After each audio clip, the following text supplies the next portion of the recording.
Bienvenue les amis dans cette nouvelle vidéo correspondant à la correction d'un exercice sur la logique combinatoire. Aujourd'hui, on va essayer ensemble de résoudre un problème logique qui est celui de la serrure d'un coffre-fort. L'exercice, vous allez le trouver sur le site pandacodeur.com. Je mettrai bien sûr le lien d'accès direct à cet exercice au niveau de la description de cette vidéo.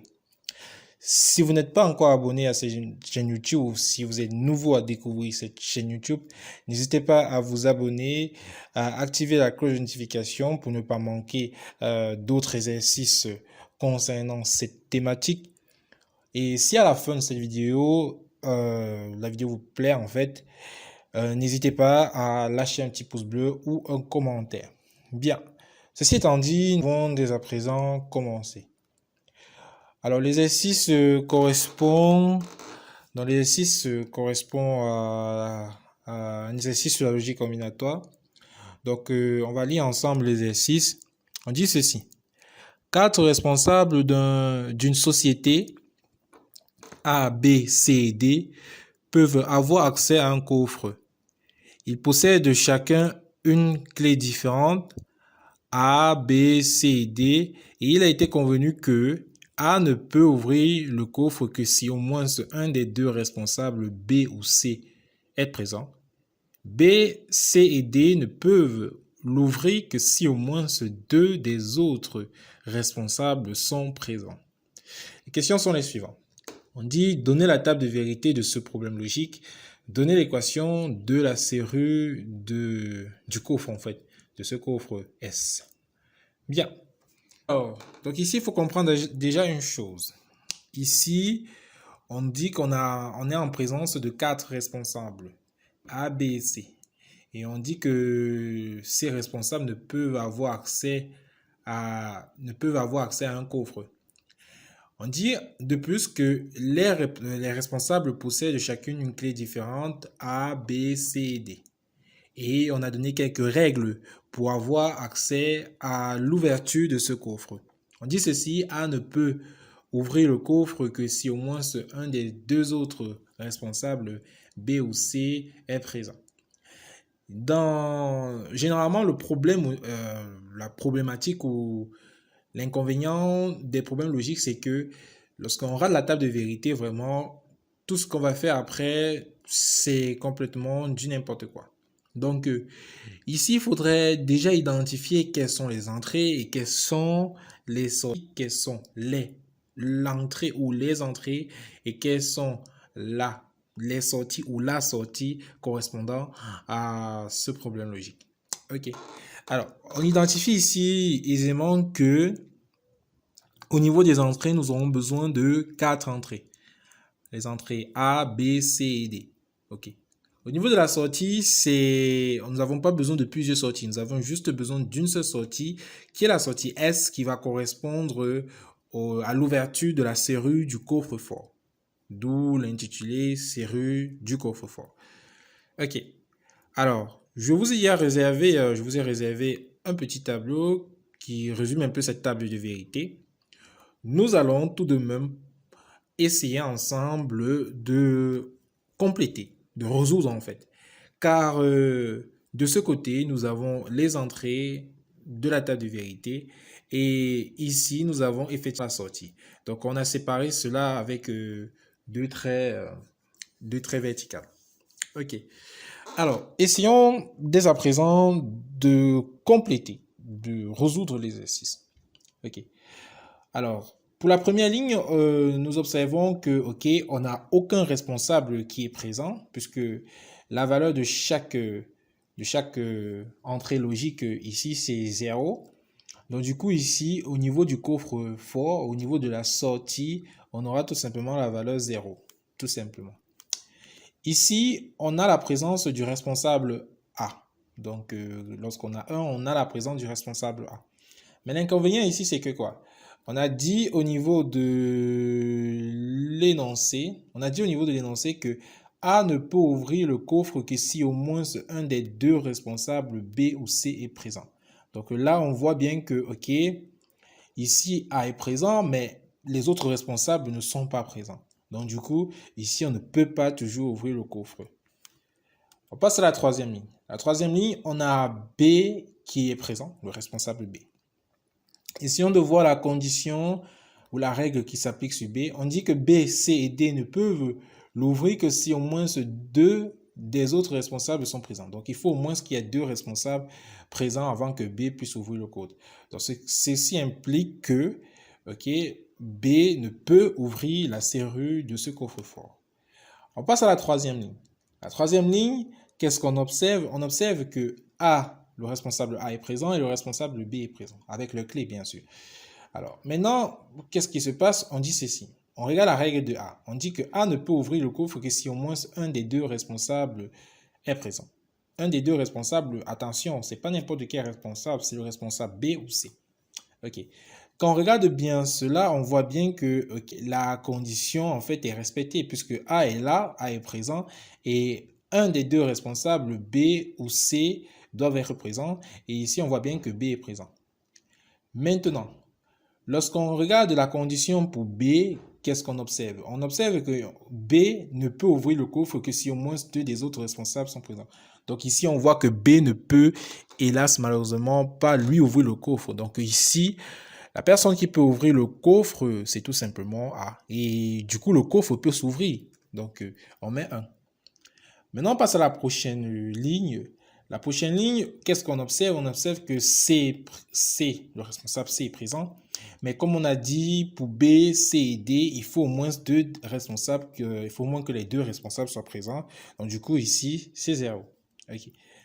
On passe à la prochaine ligne et qu'est-ce qu'on observe? On observe que A, le responsable A est présent et le responsable C est présent. Ben, ça tombe parce qu'on sait que A ne peut ouvrir le coffre que s'il est au moins en présence de un des deux responsables qui sont B ou C, qui sont les responsables B ou C. Donc du coup ici, on peut aisément dire que A va ouvrir le coffre.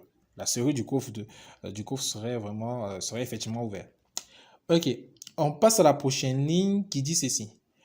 On a B et C qui sont présents, mais qu'est-ce qu'on dit? On dit qu'il faut au moins deux autres responsables présents. Or, ici, on n'a pas deux autres responsables présents, donc du coup, ici, ça prend 0, tout simplement.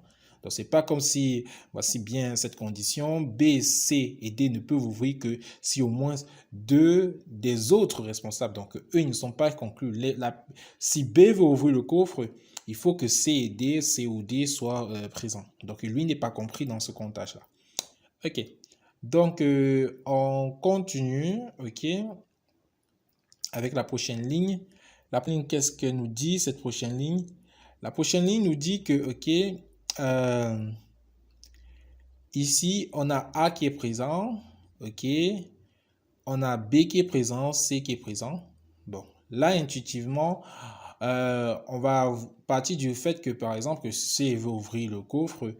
Et si C veut ouvrir le coffre, on a bien deux autres responsables qui sont présents. Idem pour B qui veut ouvrir le coffre, on a deux autres responsables qui sont présents. La condition de A dit qu'il faut au moins qu'un des deux soit présent. Bon, si les deux sont présents, ok. Donc, c'est un petit peu ça. Donc, ici, on va mettre A. Donc, toutes les conditions sont réunies pour que le coffre s'ouvre. La dernière condition, la prochaine ligne, en fait, dit que le responsable D est présent, mais les autres ne sont pas présents. On sait déjà ce qui se passe. Lorsque D seul est là, il ne peut pas ouvrir le coffre. Donc, du coup, ici, 0. OK. On passe à la prochaine ligne. La prochaine ligne, qu'est-ce qu'elle nous dit, cette prochaine ligne? Cette prochaine ligne dit, OK, A est présent et D est présent. Mais A ne peut ouvrir le coffre qu'en présence d'un autre responsable qui est C et D. Et C et B. D, lui, ne peut ouvrir le coffre que s'il a au moins deux autres responsables à côté de lui. Donc ici, on aura tout simplement 0. Tout simplement. On passe à la prochaine ligne. Ok, la prochaine ligne nous dit ceci. On a B qui est présent, on a D qui est présent. C'est la même chose. Que ce soit D ou B, les responsables, ces deux responsables ne peuvent ouvrir le coffre que s'il y a encore au moins un responsable pour cette ligne avant que le coffre puisse s'ouvrir. Donc ici, ça passe à 0. Ok, on passe à la prochaine ligne et qu'est-ce qu'on observe? Disons que par exemple, c'est le responsable D qui veut ouvrir le coffre. Et pour qu'il ouvre le coffre, il faut qu'il y ait au moins deux autres responsables présents. Et c'est bien le cas. On a deux autres responsables, B et A. Donc c'est un peu ça. Pour encore aller plus loin, pour prendre la première condition, on sait que si A est présent, ok, et que si B ou C aussi euh, sont présents, si un des deux est présent, A va ouvrir le coffre. Donc, toutes les conditions sont réunies pour que le coffre s'ouvre. Donc, 1 ici. OK. On passe à la prochaine ligne. La prochaine ligne, qu'est-ce qu'on observe? On voit tout simplement que D est présent, OK, et C est présent. Les conditions ne sont pas nécessaires, sont pas réunies pour que le coffre puisse s'ouvrir. Donc, ici, ça passe à 0. Ok, ici, qu'est-ce qu'on voit? On suppose que par exemple, c'est D qui veut ouvrir le coffre. Et s'il veut ouvrir le coffre, il faut au moins que deux responsables soient présents. Et c'est bien le cas. Voilà, deux responsables. Prenons maintenant la première condition. La première condition dit que si A est présent et que si B ou C, un des deux, sont présents, A peut ouvrir le coffre. Donc, toutes les conditions sont réunies pour que le coffre puisse s'ouvrir. Prenons la dernière ligne. Par exemple, on veut que D ouvre le coffre. On sait que ce soit D, C, B, si ces responsables sont présents, il faut au moins que deux autres responsables soient présents. Donc ici, ça passe à 1. Maintenant, la dernière condition, tous les cas sont réunis. On voit bien qu'on a tous les responsables qui sont là. Du coup, si tous les responsables sont là, le coffre s'ouvre normalement. Donc, c'est un petit peu ça. Donc, voici la réponse de la première question qui demandait de donner la table de vérité de ce problème logique. Maintenant, nous allons continuer et donner l'équation logique de la serrure de ce coffre-fort. Alors, pour donner cette équation, nous allons essayer de ressortir ce qu'on appelle une table de Canot. Et pour ressortir cette table de Canot, on va se baser sur la table de vérité. Bon, je diminue un peu ceci, ok. Alors, ce qu'on va faire, c'est qu'on va prendre les sorties à 1, ok. Prendre les sorties à 1 et venir placer au niveau de la table de Canot. Alors, la première sortie à 1, c'est celle où D et C c'est 0, 0 et B et A c'est 1, 1. D et C c'est 0, 0, voici ça, et B et A c'est 1, 1, je viens mettre 1. Ok. La deuxième sortie à 1, c'est où B et C c'est D et C c'est 0, 1, 0, 1 et B et A c'est 1, 1. Donc, je vais mettre encore 1 ici. La troisième sortie, c'est où... Ah, j'ai d'abord sauté une sortie. J'ai d'abord sauté la sortie ici. Donc, D, C, c'est 0,1 et B, A, c'est 0,1 encore. Donc, ici, ça fait 0,1, 0,1. Là. Ok, maintenant, la troisième, je l'ai déjà mise. Ok. Maintenant, la sortie à 1, la quatrième sortie à 1, c'est 1, 0, 1, 1. 1, 0, 1, 1, ici. Cette sortie à 1, c'est 1, 1, 0, 1. 1, 1, 0, 1. Je vais mettre là. L'autre sortie à 1, c'est 1, 1, 1, 0. 1, 1, 1, 0. Je vais mettre là. OK. L'autre sortie à 1, c'est 1, 1, 1.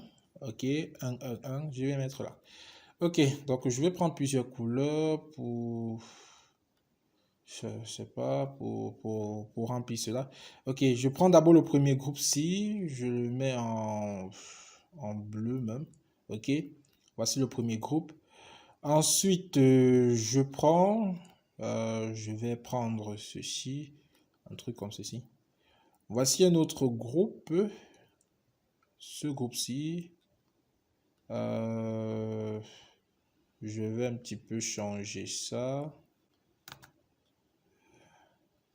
Je remplis pas et je vais mettre les contours en rouge. Ok. Ensuite, je peux encore prendre un autre groupe. Je vais prendre avec le rectangle. Je peux prendre le groupe ci. Ok. Donc, je fais comme ceci. Aucun remplissage. Le contour, je le mets même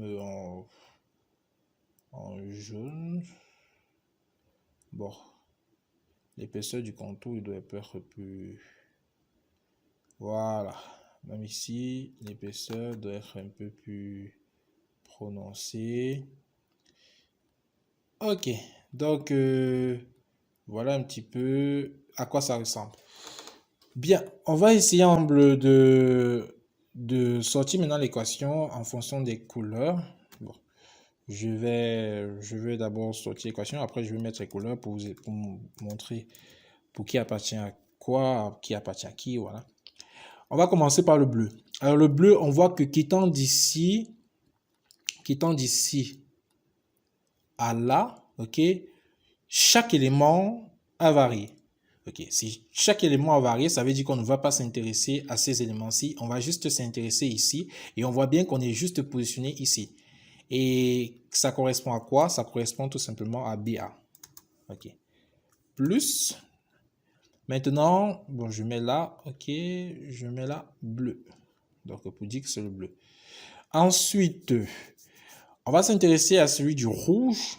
Le rouge, qu'est-ce qui se passe? On voit que quittant d'ici à là, donc quittant d'ici à là, lorsqu'on est positionné au niveau de BA, en fait, on voit que un élément a varié. On voit que c'est B qui a varié. Donc, celui qui varie, on le jette et celui qui ne varie pas, on le conserve. On conserve A. Maintenant, quittant d'ici à là, on voit que c'est D qui a varié. On jette celui qui a varié et on conserve celui qui n'a pas varié, qui est ici C. Ok. Plus, donc ici, ça correspond à le rouge, en fait. Ok. Maintenant, plus, maintenant, celui du jaune. Alors, celui du jaune, on voit que quittant d'ici à là, on voit que c'est un élément qui a varié et c'est A qui a varié. B est resté constant. Donc, B. Et on voit qu'ici, nous sommes positionnés uniquement dans cette colonne. Donc, du coup, on ne change rien. Ça reste DC. Et ceci, c'est le jaune. OK. Et si on agrandit un petit peu tout cela. OK. Donc, voici l'équation de la serrure, en fait, de ce coffre-fort. Bien, les amis, c'était tout pour cette vidéo. La petite chose que je peux vous demander de faire, c'est pour cet exercice, et pourquoi pas on pourrait continuer plus tard dans une autre vidéo, c'est de résoudre, de ressortir le schéma logique de cet exercice. Ce sera assez fun de le faire. Donc, essayez de ressortir le schéma logique de cet exercice. Donc, merci les amis, c'était tout pour cette vidéo. À très bientôt pour une autre vidéo correspondant à ce type d'exercice.